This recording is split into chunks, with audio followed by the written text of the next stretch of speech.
Welcome to the Oakley Podcast, Trucking, Business, and Family. This show is brought to you by Oakley Trucking, headquartered in North Little Rock, Arkansas.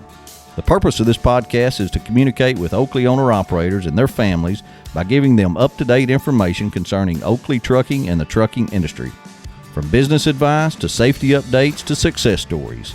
Also to give an insight to outside truck drivers that might be interested in joining the Oakley family.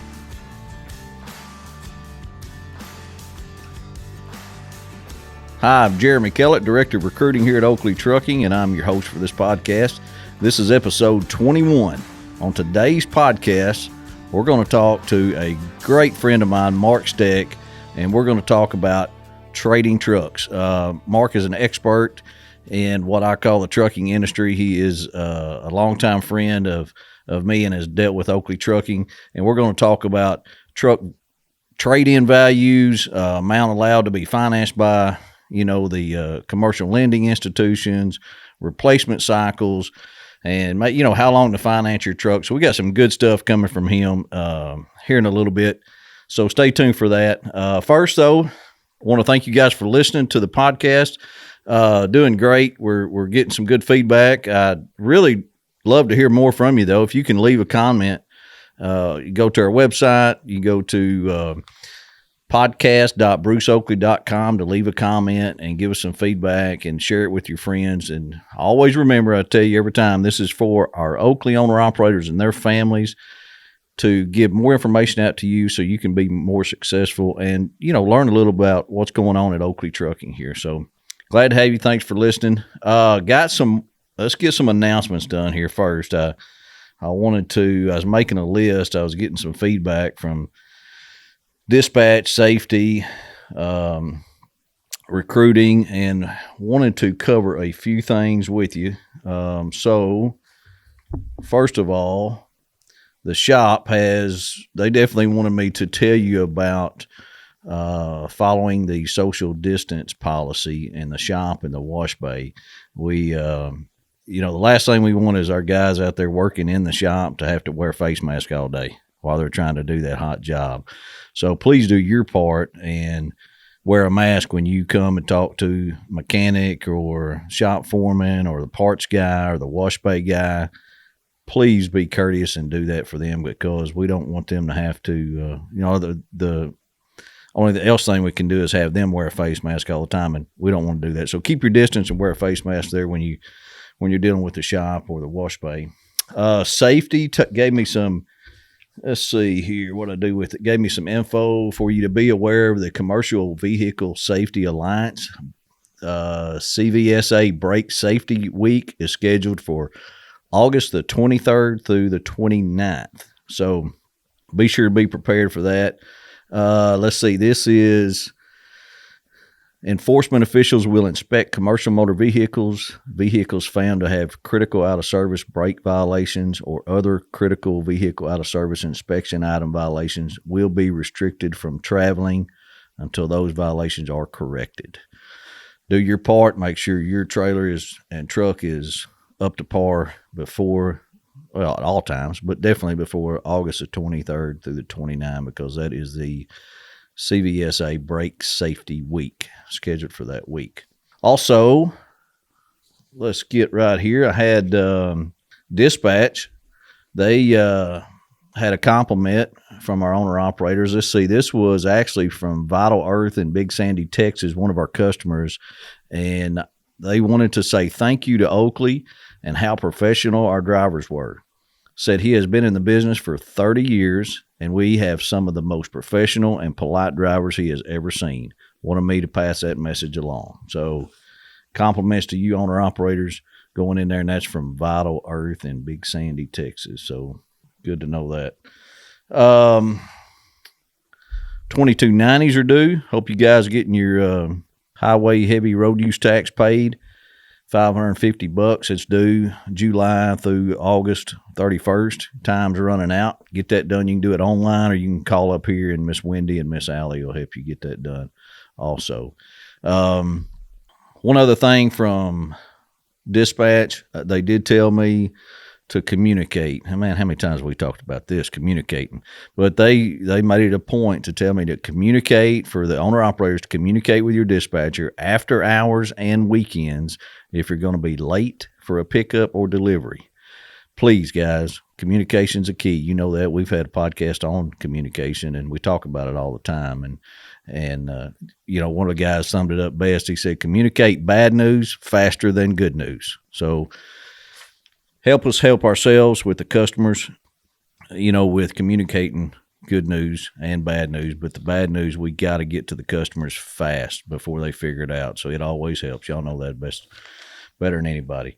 Okay. Now let's see here and get started on today's podcast. But first, before we start today's podcast, we need to hear from Ms. Vickie Chastain on our Need to Know segment. Truck driving is hard work. A driver spends up to 11 hours each day sitting alone behind a steering wheel, dealing with customers, vendors, other truck drivers, and non-commercial motor vehicles. It is grueling and can take a toll on your health. Staying healthy, that's today's Need to Know segment. Truck drivers that drive over the road face many conditions that affect not only their physical health, but also their mental well-being. Fatigue can play a big factor with the driver's mental health. Physical and mental exhaustion can also affect the driver's response time and attention span. It is very important that you take time for personal hygiene and exercise to help avoid health issues. Some health problems can affect your ability to drive and could cost you your commercial motor driver's license. Stay safe and live healthy. I'm Vickie Chastain, and that's this week's Need to Know segment.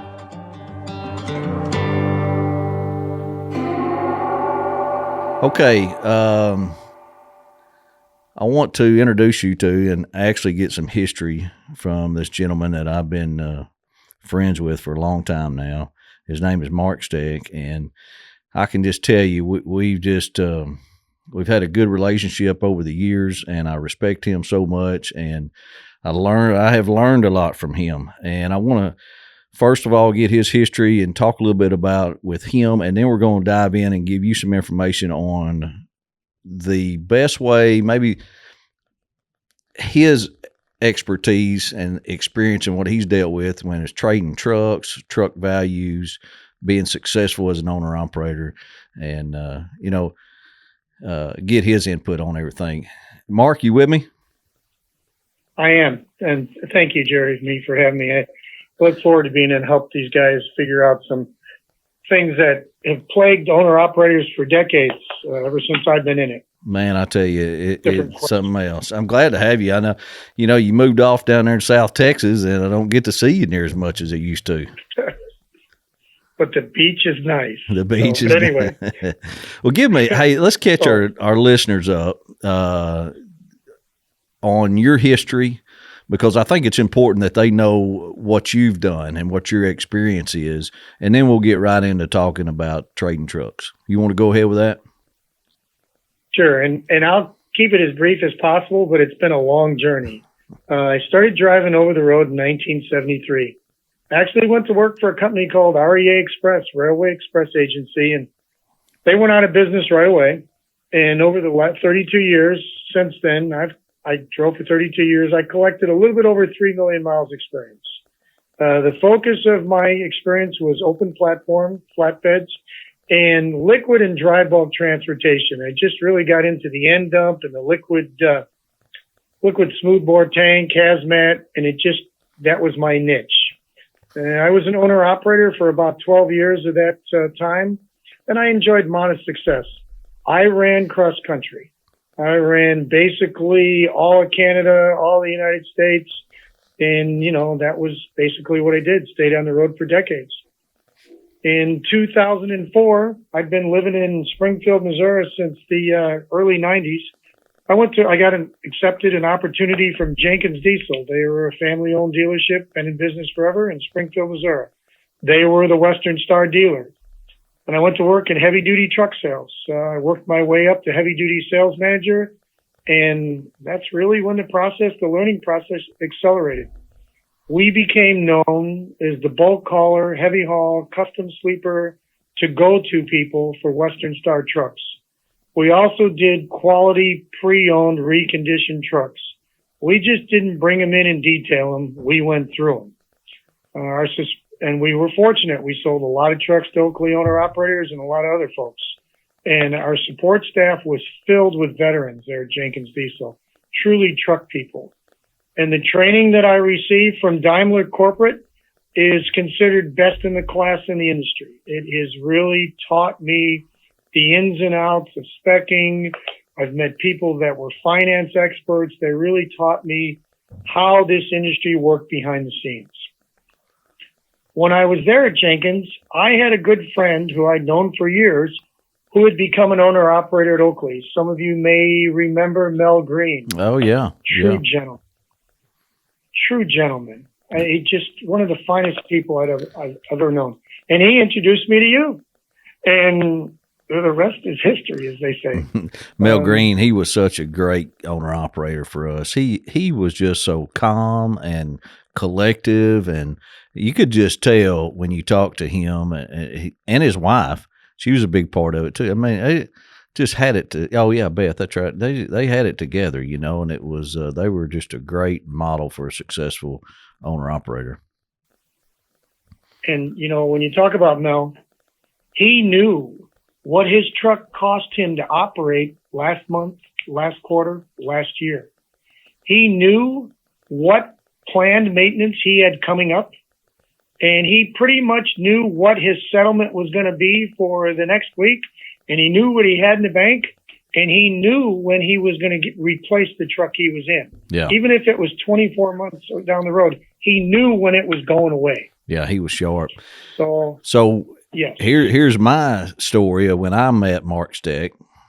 From what I can remember. So you're right. We met through Mel Green, and couple of our owner operators, even besides him, I think, had said, "Hey, you ought to talk to this Mark Steck up here. He knows what's going on." So I said, "Well, we, make a phone call," and me and you started communicating a little bit, and so we would send you some owner operators that needed to buy a truck, and I can remember the recruiters working for me at that time.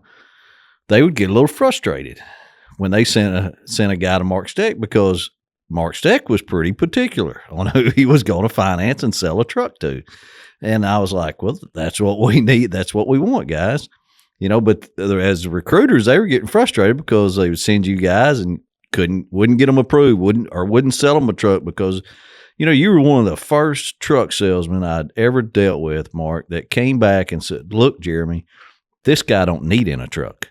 This guy can't afford a truck. This guy, it was very refreshing to hear that side of it to guys that didn't really need a truck, or was no way possible. If you got him a truck, they were going to be totally upside down and never come out of it. And that was refreshing to hear that as a recruiter. At that point, I said, you know what? This guy is doing it right. He is setting these guys up to be successful. And you don't see that every day in a truck salesman. And that's when I felt confident of really me and you doing a lot more business together. And it from that point on, it worked out great. And we, I felt like we made a good team together, Jenkins Diesel and Oakley Trucking, and especially me and you at that time. And and ever since then, I've used you as calling you for your expertise opinion on things all the time. And it's been a great relationship. So I can remember doing that years ago, and we've stayed in contact ever since, and it's working out great. So and then go ahead. And just, dealing with Mel, he taught me the Oakley model, and it validated my opinion, the success of the Oakley owner operators. And it also taught me why my success at an owner operator had been modest and not exceptional, because I learned what you guys do. Then in 2011, I was recruited through Daimler Corporate by a dealership in Houston, Texas for their location in Corpus Christi. Then I moved down here in April of 2011, and I'm now a lot further away. But the journey has taken me to specializing in really heavy-duty vocational custom-built trucks, heavy-haul trucks, and, of course, tractors designed and rigged to haul liquid and dry bulk. So we create and implement preventive maintenance programs for customers. We help them maximize their uptime, which means basically the truck gets parked when they can put it down, not when it's broken. And we help control unplanned maintenance costs. It's what we do. So municipalities are the largest part of my customer base, along with small to mid-sized truck fleets, 1 to 100 trucks. If the truck needs some kind of rigging and it's going to see severe duty cycles, I'm all over it. That's basically, if the truck's going to work hard and it needs to last a long time, we'll put it together. So you build trucks, from scratch. You know how to build them. I sit down. Yes, we've got a program. It's a speccing program, and bodybuilders have all kinds of engineering requirements. And I'll put together a truck and make sure that it meets the bodybuilder's requirements. And then, of course, either Freightliner or Western Star's engineering staff. And then take a lot of notes and figure out what the customer wants to do with the truck. And we design it to do what they want it to do and break as little as possible. Because trucks break. They do that. That's okay. So that's good. That's a good history right there that gives you a lot of experience. It sure sounds like. So, because you've been on all sides of it. You've driven trucks. That's correct. You've sold trucks. Yes. You built trucks. You financed the financial part side of it. You know all of that, and that's why I want to visit with you a little bit about Oakley owner operators and these guys trading trucks. It happened every week. Somebody's trading trucks. Here at Oakley for different reasons, which I guess we can get into that. But, it's great to see, but also there is times I know when guys should have traded a long time ago, and there's times where they don't need to be trading right now. You want to kind of walk us through what you think the best times are to trade trucks, Mark? Oh, yeah. And the beauty of being an owner-operator is it's your business. And that's why, I was an owner-operator. That's why Mel was an owner-operator. That's why thousands of guys and gals are owner-operators. So your replacement cycle, everybody's different. But some guys, they like to buy trucks and keep them till, they get all the good out of them. They've been paid for. They've been rebuilt a couple times. They have plenty of money in the bank, and they decide to go get something else. The people that I see in this industry that seem to be consistently the most successful, which means they work most of the time, are those that figure out their trade cycles. You buy a used truck that's 2 or 3 years old, you're going to keep it 2 or 3 years. You make sure you don't finance it any longer than a year longer than what you're going to keep it for.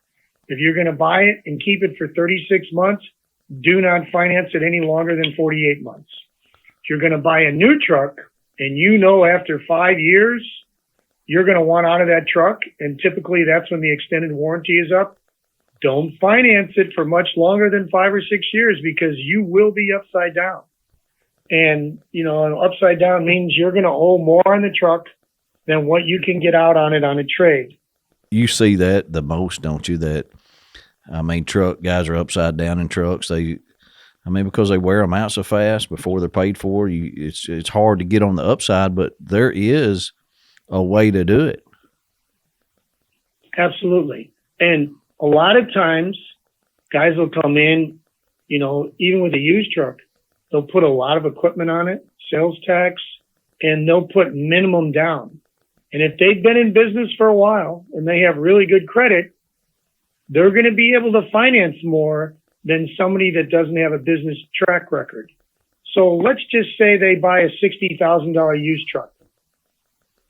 When they pull out of there, that truck's probably worth in the mid-40s. The dealership has to make money on this. Right. Otherwise, they're not around when they call them at Friday at 10 o'clock and they say, I need my truck fixed and out by Sunday morning. They have to make money. So then if you put $5,000 down because you got strong credit, and you finance it for the longest you can, you're really not in an equity position for a very long time. Almost till it's done. So, I mean, that is correct. Right. And then by the time it's done, they're hoping the truck's worth a lot more than it really is. Because let's just say that $60,000 truck, they keep it until it's worn out.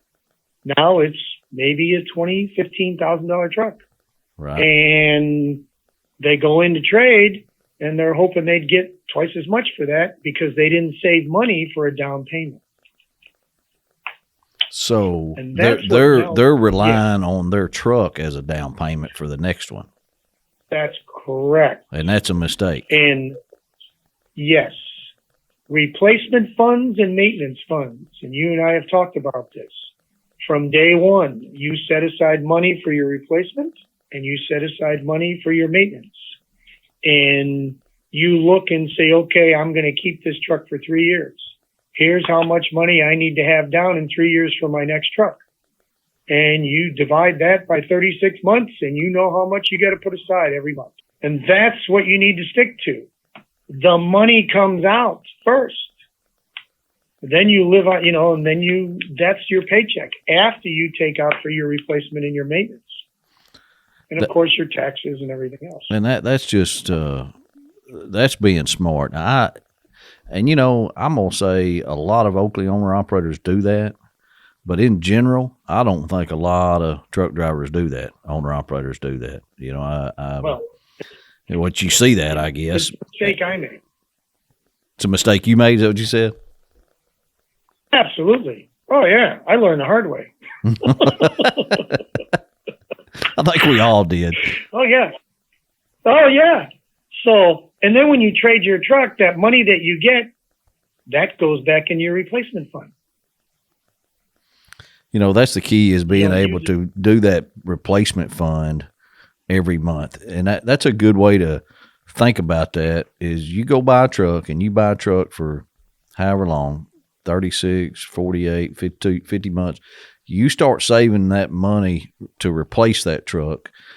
The same month you start paying your truck payment, you still got to set aside other money. Correct. So you're ready, you're in good shape to replace that truck when time comes, because guess what? It's coming.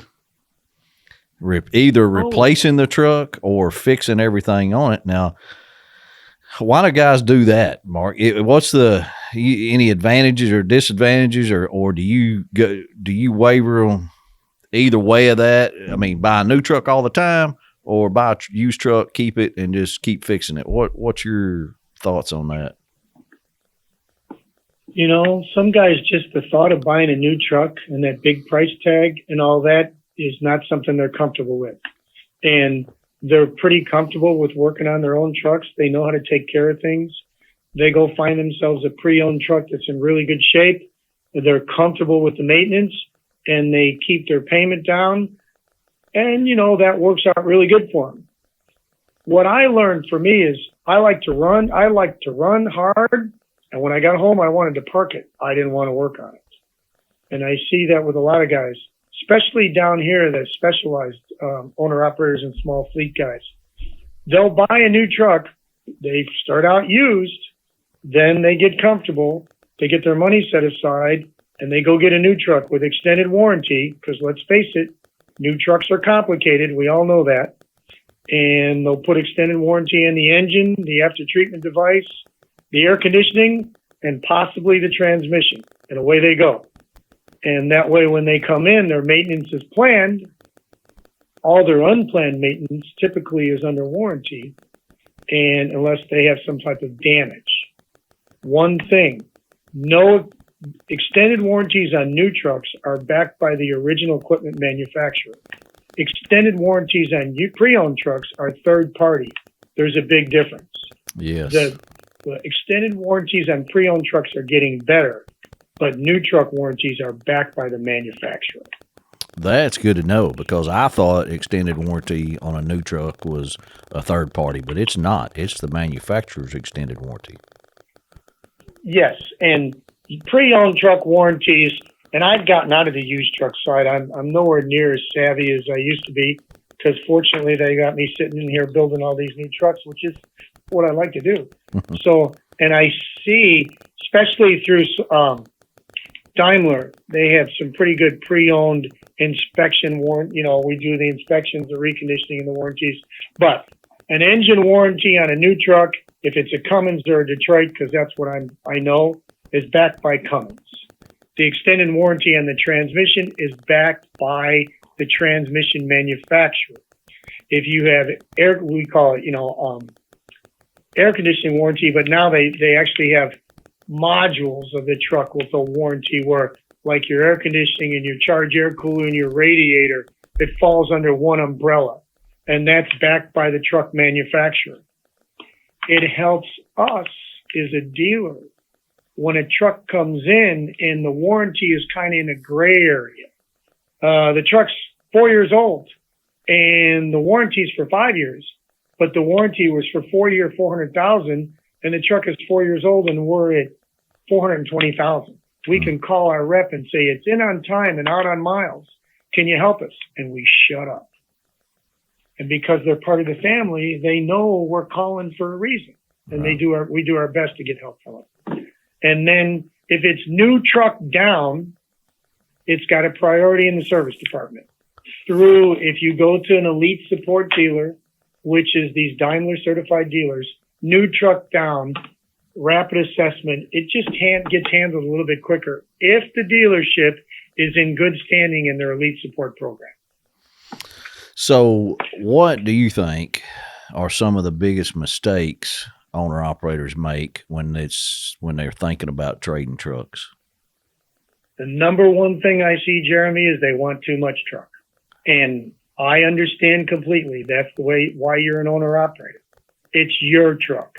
When you park that sucker at 2 o'clock in the morning and you go inside to take a shower and you're tired, you want to be able to turn back and look in the parking lot, look at that truck and go, yeah, there's my business sitting there and I'm proud of it. Yeah. But, you're a bulk hauler. How much tonnage did these guys need to scale? Yeah, 46, 48,000 every time. And on the hoppers, 50, 52 easy they need to be able to get. So right. Weight is a very, very important right now. So when they say to me, I need 600 horse and 2050 torque and a 280-inch wheelbase, all I can think of is if I build that truck, Jeremy's going to kick my butt. So, yeah, I'll be making a phone call going, Steck, what are you doing? Yeah, because all that power requires more steel behind it to handle it. The more power you have when you put your foot on the throttle, the truck's going to start twisting. So, I know, but I want a good, solid truck, Mark. I don't want to buy a truck that's not going to do the job. Correct. So that's why we have to stay within the restraints of performance versus return on investment and productivity. And you can build a 500 horsepower truck, 1650 torque, which is plenty of power, with a decent sized wheelbase and a decent sized sleeper to fall in that category. But when you start getting into the big horsepower and in the long wheelbase, that all adds steel. So that's the number one thing I see. They say, I want 600 horse, 2050 torque, an 18 speed, and I want a huge sleeper. Okay, how much do you need to haul? Well, I need to be able to scale 46, 48,000. How much does your trailer weigh? I'm not sure. Well, let's get this figured out. And then we go from there.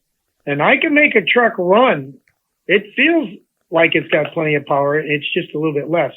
And the big torque engines today are designed for heavy haul, not for over the road. So they don't run good when you're going down the road 78, 80,000. They just don't run good. They want to be 90, 100, 120, 160,000 pounds. They want to be heavy. And then they run. So, but that's the number one thing. The next thing I see is they buy emotionally. In other words, they've decided they've had the truck too long, or they're just tired of it. They don't know why they want to trade. Right. Broke down. What about if it's broke down all the time? Yes. Now, when the truck's breaking down all the time, one of the things I try to find out first off is what's your maintenance program like before I try to sell them a truck, because we may need to just improve their maintenance program to keep it from breaking down. And then from there, if they've gotten all the good out of the truck and we've determined that their maintenance program is good, yeah, it may be time to trade. Especially if down for a week and then you run for 2 weeks and then you're down for a week, it could be time to trade. Absolutely. Yes.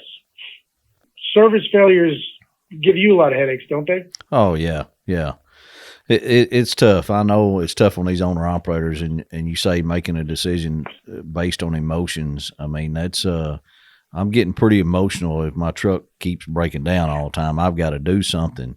And I see Yes. I see a lot of that with some owner operators that, the truck, and it's so expensive to get it fixed these days. And at some point you gotta make that decision. Do I put money into this and hope it goes for another month, or do I take that money I would put into it and trade in for another truck? And that, I guess, Yes. would be based on your financial situation. But a lot of times you And- got to just do that, on a gut feeling on what the truck's going to do, isn't it, Mark? Yes. And you look at, if the guy's been smart and he's been setting money aside for his maintenance and he realizes, oh, I got some money in my maintenance fund here that, what do I do? Dump it in the truck, or do I get rid of this truck and use money from my maintenance fund for a down payment? The whole thing is when they trade, for example, you get a guy that's married, no kids, wife's got a good job, he can stretch a little bit on what he's going to pay.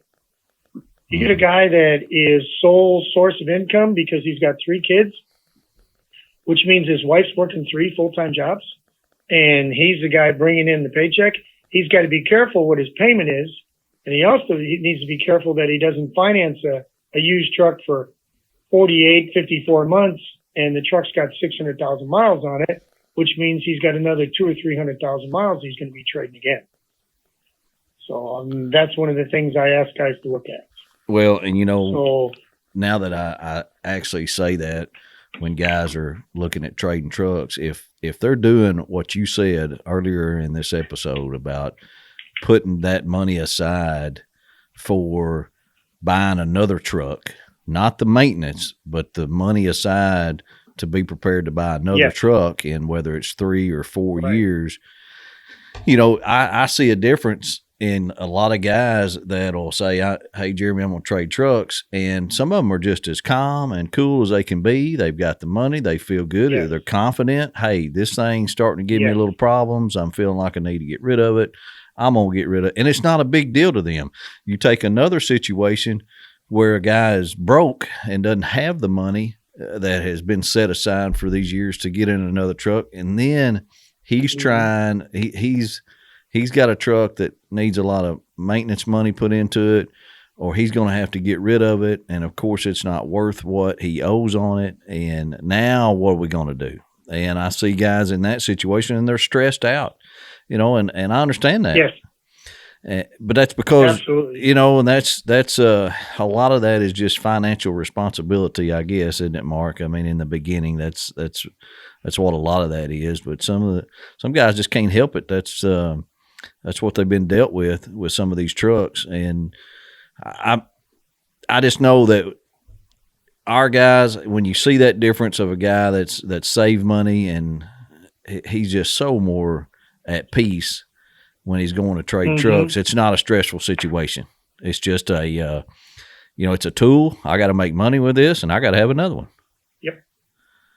And actually, when you talked to me about this podcast, I thought, this is a good way to help these folks that are looking to become more professional, more successful. We can share, you and me talking, we can share the successes and failures of people I've dealt with over the years to help them understand, it's just life's journey and we learn from everything.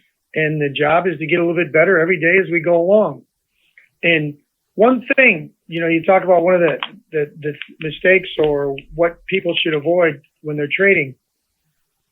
It is very tempting to look at a pre-emissions truck. And what I mean by pre-emissions is a truck that does not have an after-treatment device. It is very tempting. And for quite a while, pre-emissions trucks demanded a premium. A pre-emissions truck is 2004 model year or older. Actually, 2007 model year or older. It's 04 EPA. So basically, you have a 14-year-old or older truck that you're looking at when you do that.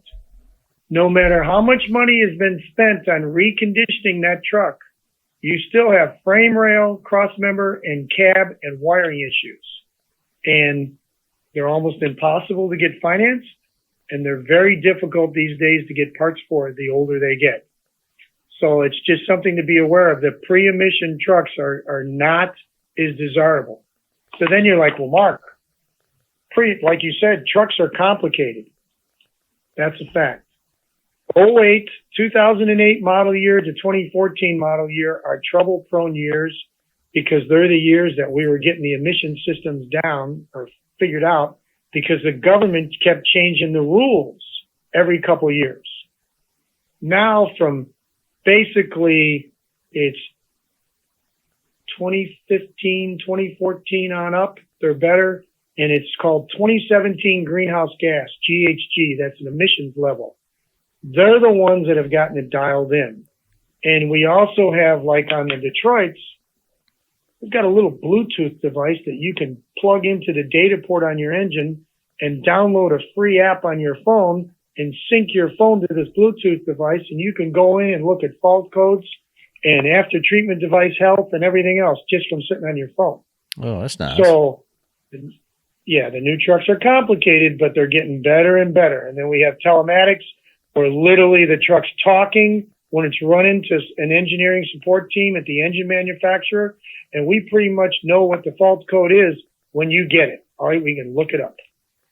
Well, and So here at Oakley, we've got a lot of old school owner operators. You know this, and you talking about those Absolutely. pre-emission trucks, and they just don't want anything to do with these newer trucks because they can't work on them like they can the older ones. That's correct. And but back in 2012, 11, and 12, I was okay with getting an 07 or 06 or an pre-emission because that's when everybody was having so many problems with these trucks. So we gave a little bit, but now, we're at 2020 now.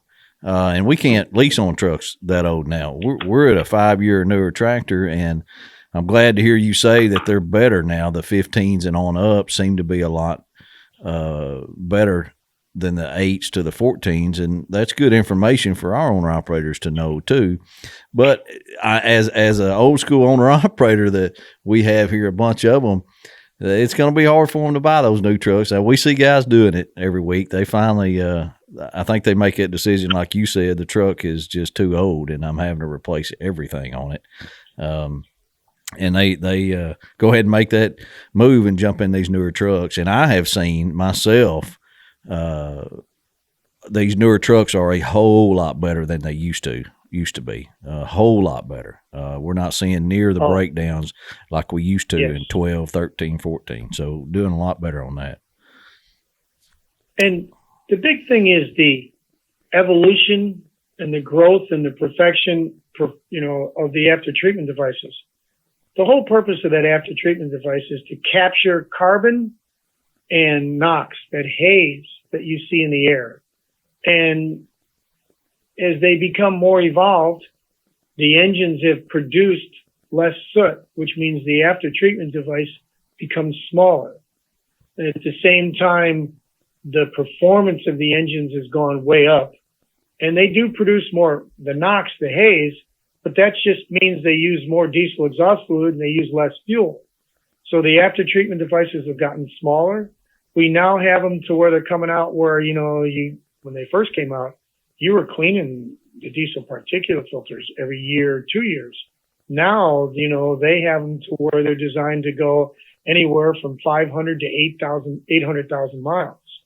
So you buy a new truck, you put 500,000 miles extended warranty on the engine and the after treatment device. You figure your trade cycle to at about 480,000 miles, you're out of the truck and away you go. And then the guys that want to stay with the old school trucks, I thoroughly understand where they're coming from. And if they're comfortable with working on them and their performance is there and their service is there, keep the old truck until you can't keep it anymore. There you I go. won't argue with them at all. What do you think here before we wrap up? We've got a lot of good owner operators here, and I know you know quite a few of them that are over here, and over the years you've met a bunch of them. What makes our guys more successful? They seem to be more successful than the average owner operator to me that I come across. Why do you think that is? Well, I'll bring up a good example. How long has Oakley been in business? Since 68. Okay. Did you just get a new office over there? We did. I am sitting in it right now. So when was that office built? Just this year. So from 1968 until 2020, Oakley has been investing back in the company and the equipment for the owner operators and securing freight to keep the guys busy. And at the same time, your pay plan is very fair. And I've met your dispatchers, and when you recruit people, you tell them the truth. So you get a guy that comes on board and he sees this business model and he goes, ooh, I could become part of this family and they're going to take care of me and I'm going to take care of them. And it's a two-way street, and it's been that way ever since the first day I met Mel Green, and he taught me about Oakley. You guys look out for the owner operators and you make sure there's freight for them to haul through the good and the bad times. Well, I appreciate and that. Your equipment. Oh, I listened to that, the podcast with the guys from Mac Trailers and the design of the trailers. Yeah. And yeah, I mean, let's face it. What company goes out and designs trailers to make it easier for their owner operators and their customers more successful? How many companies do that? Yeah. Good point. So it's a very good program. You've been in business since 68, and you recruit and you retain professional owner operators that want to be businessmen, and it works out well. We do. We've got such good owner operators. It's amazing over these years how we have attracted such good guys and still are. Still are. We not hiring near like we used to. We slowed way down just because of this, the things going on with the virus and the freight and stuff, but it's definitely things are getting better and looking up. But we've got some fantastic owner operators, and it's nice to see them be successful. And, it's nice to see them trade trucks. I see somebody trading trucks 2 or 3 a week, it seems like. And you can just see they're proud to do it. The majority of them are just absolutely glad to do it. They feel good about it. They're not nervous about whether they're going to make any money or not. They know they are working here, and it's just been great to have them. To give you an example, we have a gentleman that lives down here that's an Oakley owner operator, and he was in today, and he was getting parts for his truck, and he'd been working on his truck, and he came in, he was cleaned up. I mean, he knew what he needed, knew the part number, had the serial number for his truck. He was prepared. And the parts guys, they love him because he comes in, he has written down what he needs, and he's got pictures of what he's working on, and they're ready to go. And when he comes in, they're all ready to take care of him. And of course, it says Oakley on the side of his truck. And when he pulls in the shop, the service writers know he's an Oakley owner operator, and they're going to take care of him. Awesome. That is great stuff, man. I'm telling you, I appreciate you coming on and visiting with me a little bit on this stuff, and I know our owner operator is going to appreciate it too. You got anything to add, Mark? You think we cover everything you wanted to? Yeah, and if guys need help, they can contact me. I mean, I'm not going to try to sell them a truck unless they're interested in buying a truck.